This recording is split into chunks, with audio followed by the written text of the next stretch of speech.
प्राध्यापक पी.टी. चव्हाण, भाजपचे सहमुख्य प्रवक्ते अजित चव्हाण आणि ओबीसी नेते हरिभाऊ राठोड यावेळेला आपल्यासोबत जोडले गेलेत। पी.टी. चव्हाणजी, मी आपल्याकडे येईल। आज बंजारा समाजाला आरक्षणासाठी मोर्चा काढण्याची वेळ का आली? सरकारकडे तुमचं नेमकं मागणं काय आहे? बंजारा समाजाच्या मागण्या सांगा।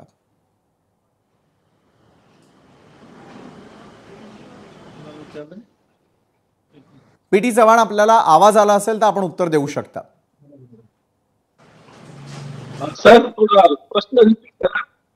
पी.टी. चव्हाणजी, सरकारकडे बंजारा समाजाच्या मागण्या का रस्त्यावर उतरावं लागलं, का मोर्चा काढावा लागला? आज वास्तविक पाहता बंजारा समाजाची जर आपण परिस्थिती पाहिली, सामाजिक, शैक्षणिक, आर्थिक आणि राजकीय, तर ते अतिशय बिकट आहे। लोकसंख्येच्या प्रमाणामध्ये बंजारा समाजाला आज त्यांच्या हक्काचा वाटा मिळत असताना दिसत नाही। म्हणून बंजारा समाज पूर्णतः अस्वस्थ झालेला आहे। या अस्वस्थतेच्या भावनेतून आज तो रस्त्यावर उतरलेला आहे सामाजिक न्याय हक्कासाठी।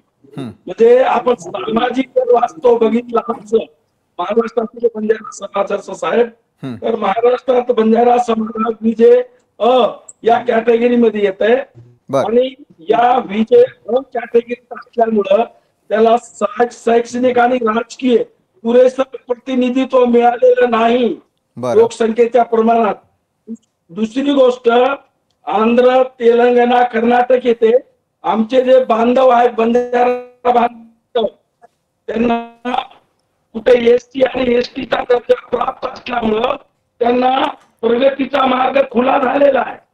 ते सर्व क्षेत्रामध्ये त्या 2-3 स्टेट मधला आमचा बंजारा समाज पुढारलेला आहे आणि विकासाच्या वाटेवर चालतो आहे। तीच भूमिका आणि तोच न्याय महाराष्ट्रातील बंजारा समाजाला मिळतो।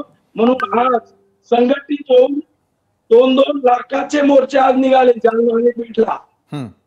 तर त्याच्या पाठीमागे ती भावना आहे की आम्हाला कुठतरी डावललं जाते, या व्यवस्थेने आमच्यावर अन्याय केलेला आहे आणि ते न्याय मिळावा म्हणून आम्ही संविधानिक मार्गाने आज मोर्चा काढलाय। बरोबर आहे पी.टी. चव्हाण, मला मागण्या लक्षात आलेल्या आहेत। सरकारची भूमिका या संदर्भातली काय आहे अजितजी चव्हाण सांगतील।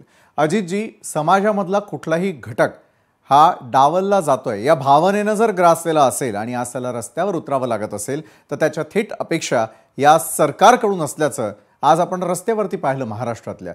एकंदरीतच त्यांना डावललं जाण्याची जर भावना मनामध्ये असेल तर सरकारला पुन्हा एकदा आरक्षणाचा तोडगा काढावा लागणार आहे। यावेळेला बंजारा समाज